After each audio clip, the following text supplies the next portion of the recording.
Makanya Imam Hasan al-Basri tadi menemukan di surah Yusuf. Yusuf itu Pak mengalami satu, ganteng Pak. Ganteng itu banyak risikonya karena dua, disayang orang tua.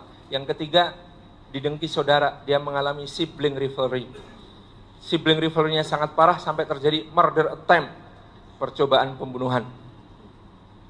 Masuk ke dalam sumur Pak, itu kalau nggak hati-hati, trauma masa kecil kayak begitu bisa gedenya jadi trauma yang fobia parah terhadap ruang sempit, terhadap ruang gelap.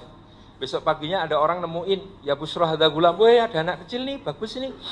Ternyata orang ini nggak berpikir, ini bapaknya di mana ya, yuk kita kembalikan. Enggak Pak, kepikirnya dijual, dibawa ke Mesir. Jadi Yusuf mengalami human trafficking Pak, perdagangan manusia. Begitu sampai di Mesir, dibeli seorang pejabat, dia mengalami slavery, perbudakan Pak.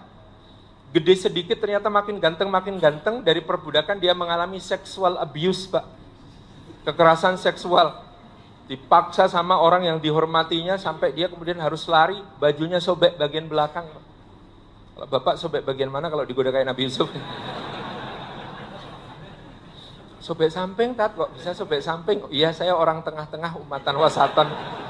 Nah, kok bisa? Iya, saya tidak sesoleh yang sobek bagian belakang, tapi insya Allah juga tidak sebejat yang sobek depan. Yang berikutnya dia mengalami fitnah. Fitnah sama orang yang justru berbuat jahat kepadanya. Sampai di pintu ada suaminya, wanita itu canggih sekali. Dia langsung bisa mengubah skenarionya dengan mengatakan, Bang, apa balasannya orang yang sudah kamu berbuat baik kepadanya, tapi berbuat jahat sama aku. Gitu. Itu bohongnya lancar, maka nanti disebut inna kaidakuna adim. Padahal orang kegep, orang kepergok, biasanya bohongnya itu nggak lancar. Selenco kata orang Jawa, nggak sinkron. Naik pohon mangga milik tetangga. Weh, ngapain di situ? Oh, cari kucing Pak. Buat apa? Bikin lutisan. Biasanya selenco Pak, biasanya nggak nyambung. Tapi wanita ini lancar sekali. Jadi kebayang lutisan kucing. Orang ini lancar sekali, maka disebut inna kaidakun adim. Habis itu Pak, Masya Allah. Wanita ini siapa namanya Pak? Zulaiha. Saya Zulaiha itu ingatnya Bika Ambon. Dari Medan itu. Karena di ayat-ayat Qur'annya tidak ada nama itu. Kita temukan dalam hadis dan tafsir. Kenapa Allah tidak sebut namanya? Karena wanita ini masih punya malu ketika bermaksiat. Allah itu maha santun. Kalau ada orang bermaksiat masih punya malu, ditutup namanya. Tapi kalau ada orang bermaksiat gak punya malu, dipamer-pamerin, dibangga-banggain, ngajak-ngajak orang, Allah sebut namanya. Tabat syada abi lahabi wa tab misalnya. Tapi wanita ini masih punya malu. Apa buktinya punya malu? Sebelum godain Yusuf alaihissalam, wa ghallaqatil abwab. Dia ngunci semua pintu dulu. Berarti masih punya malu. Maka dia tidak disebut namanya. Dalam Quran hanya disebut Imra'atul Aziz. Terjemahnya, oknum istri pejabat. Deh, coba nanti tanya pakar bahasa Arab. Imra'atul Aziz itu terjemahnya oknum istri pejabat. Nah, si oknum istri pejabat ini digosipin di kalangan ibu-ibu dharma wanita kerajaan Mesir gitu ya. Sosialitas lagi pada ngumpul ngomong, si Imratul Aziz seleranya nggak banget, masa sama budak aja tergoda. Nggak kayak kita dong seleranya pangeran-pangerannya nggak gitu. Kata Imratul Aziz dalam hati, belum lihat si budak saya kayak apa. Panggil ke rumah, kasih buah-buahan, kasih pisau, lagi kupas-kupas, Yusuf jalan di tengah mereka. Apa yang terjadi Pak? Masya Allah. Bukan manusia ini. Gitu. Maka disebutkan laqatta'na aydiyahunna. Dulu saya bayangkan ngiris jarinya itu gini Pak. Gitu doang. Ternyata ayatnya itu pakai lam taukid plus tasdid. Laqatta'na. Itu tafsirnya berarti gini Pak. Gitu. Kesimpulannya Pak, kalau belum sampai level ini jangan ngaku ganteng deh. Gitu. Itu ya Allah gitu ya. Siapa? Ji Chung Bok.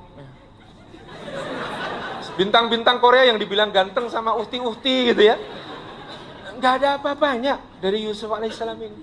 Saya sampai kepikiran kalau ada lukisan wajahnya itu bisa dipasang di ruang operasi Pak. Nggak usah anestesi, liatin wajahnya Yusuf. Subhanallah. Yang berikutnya Yusuf bilang, Rabbi sijinu ahabbu ilayya mimma yad'unani ilaih. Ya Allah, aku lebih suka masuk penjara daripada mengikuti apa yang mereka ajakkan kepadaku. Kira-kira ibu-ibu serem ini ngajakin ngapain sama Yusuf? Subhanallah. Ini seksual harassment berikutnya yang dia alami. Kata orang Jawa, kata orang Jepang, sekohara. Seksual harassment bahasa Jepangnya sekohara. Maklum, apartemen juga jadi apato. Jadi subhanallah, itu yang dialami Yusuf. Masuk penjara punya teman 2 orang, Pak. Yang satu meninggal, tetapi sudah diberikan kabar gembira asal beriman. Yang satu selamat jadi pelayan raja. Kepada yang jadi pelayan raja ini Yusuf sudah wanti-wanti. Nanti kalau ketemu raja, sebut saya bro, saya korban kriminalisasi. Gak salah tapi masuk penjara. Please, oke, bro. Dan temennya ini lupa, Pak. Dilupain musuh itu nggak masalah, dilupain temen tuh sakit. Dan Anda tahu menurut tafsir Ibnu Katsir berapa lama lupanya? 7 tahun. Dilupain sama temen 7 tahun sehingga Yusuf dipenjarakan dengan zalim, itu tambah masa 7 tahun. Temennya baru ingat ketika rajanya mimpi, aku mimpi. Oh, saya punya temen tuanku. Di mana? Di penjara. Namanya Yusuf, orangnya baik, udah panggil. Saat itulah Yusuf tampil sebagai orang yang mengabdi untuk negara, menyelesaikan krisis negara. Sampai nggak sempat mudik, maka gimana caranya ya biar adiknya ke sini gitu, uang kakak-kakaknya dikembaliin gitu ya. Nanti tolong bawa adiknya biar bisa dapat lebih banyak. Begitu adiknya datang, timbangan emas taruh di wadah adiknya. Udah adiknya nggak bisa pulang. Ini caranya supaya bapak ibunya nanti datang. Sampai akhirnya reuni dalam keadaan yang terindah. Pak, Bu, Allah menyebut cerita ini. Nahnu naqussu 'alaika ahsanal qasas. Kami ceritakan kepadamu wahai Muhammad sebaik-baik cerita. Maka cerita terindah dalam hidup kita itu bukan cerita yang lurus-lurus saja, Pak, tapi cerita yang penuh lika-liku, cerita yang penuh suka duka, cerita yang penuh ombang-ambing kehidupan dan ujian yang luar biasa.